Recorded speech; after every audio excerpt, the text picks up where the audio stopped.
Hello everyone, मैं हूँ यशिका बुरा पवार। आपके सामने क्रैक कैम्प में आपका स्वागत है। देखो, आज की जो प्रॉब्लम हमारे पास है वो पॉलीमर यूनिट से रिलेटेड है।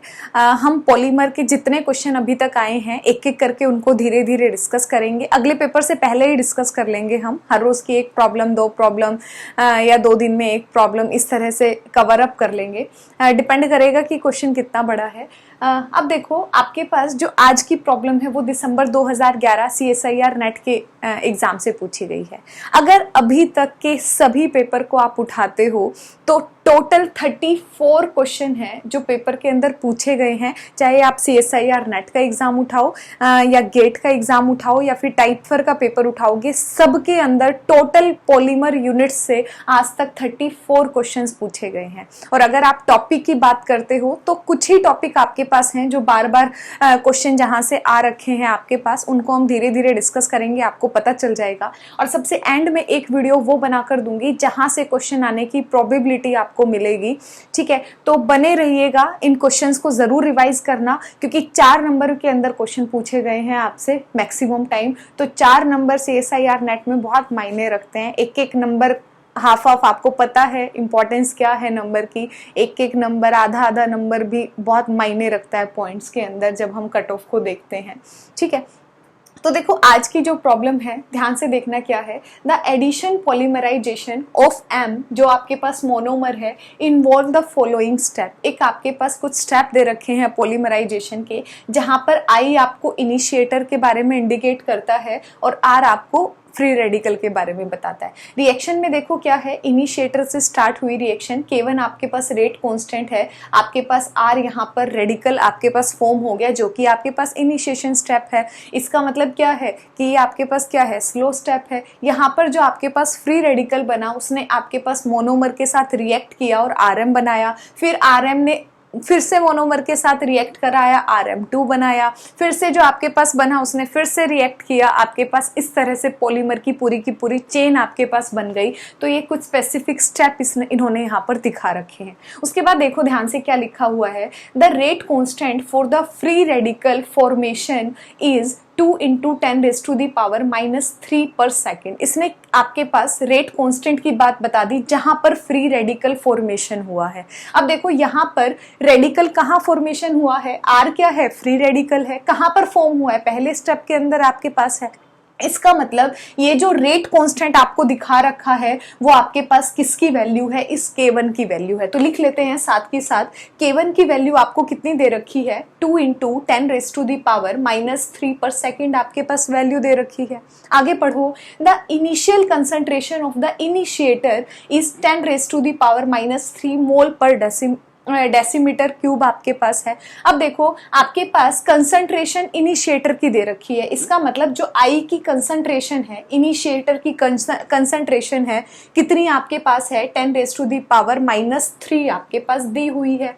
ठीक है, आगे देखो, the overall rate of constant. अब इन्होंने यहाँ पर क्या था, पहले स्टेप के अंदर का रेट कांस्टेंट आपको दे रखा था, अब आपको ओवरऑल रेट बता रखा है रिएक्शन का कि जो ओवरऑल रेट है वो कितना आपके पास है, 4 × 10⁻³ आपके पास दिया हुआ है।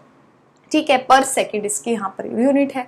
अब देखो आगे क्या बोला है इसने, assuming SSA the steady state approximation for the free radicals the kinetic change length is आपको बतानी है। देखो क्या है, क्वेश्चन के अंदर कुछ स्टेप दे रखे हैं आपके पास। मेन पॉइंट क्या है, आपको इनिशिएशन स्टेप दे रखा है, आपको स्लो स्टेप यहाँ पर मेंशन किया हुआ है, जहां पर आपको इस I की वैल्यू आपको दे रखी है रेट कांस्टेंट की फर्स्ट स्टेप के अंदर जो है, साथ ही साथ इंडिकेटर की कंसंट्रेशन आपको बता रखी है और साथ में ओवरऑल रेट आपको बता रखा है। क्वेश्चन के अंदर पूछा क्या है, काइनेटिक चेन लेंथ आपको यहाँ पर बतानी है। अब देखना, काइनेटिक चेन लेंथ जो आपके पास है इसका फॉर्मूला हमेशा याद रखना क्या होता है, फाइनल रेट की बजाय आप क्या लिखो यहाँ पर, ओवरऑल रेट लिखो।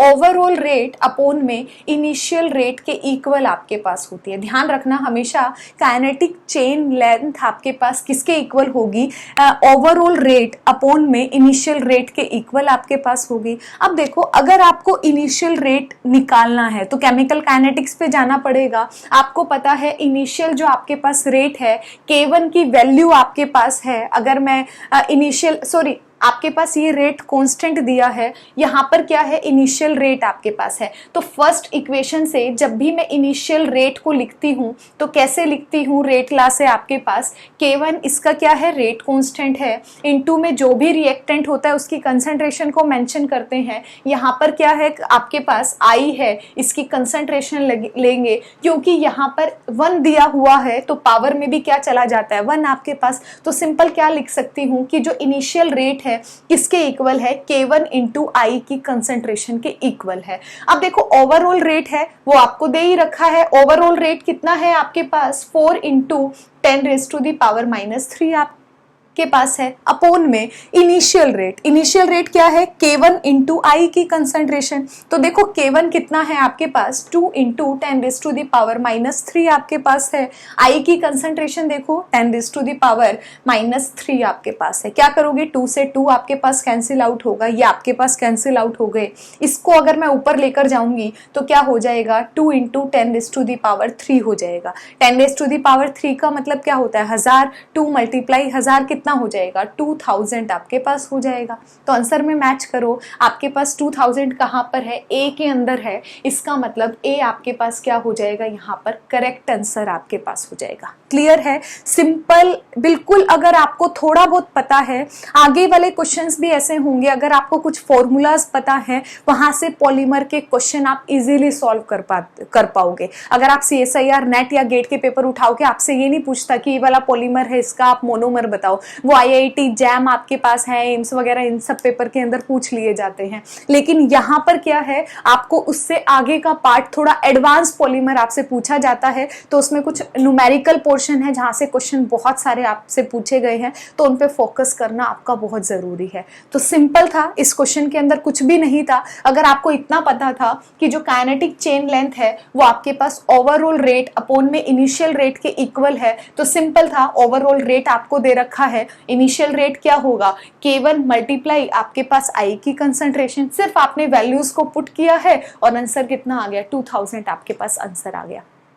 ठीक है, तो इसकी प्रैक्टिस करना, अगले लेक्चर में फिर अगला क्वेश्चन को फिर डिस्कस करेंगे। Thank you.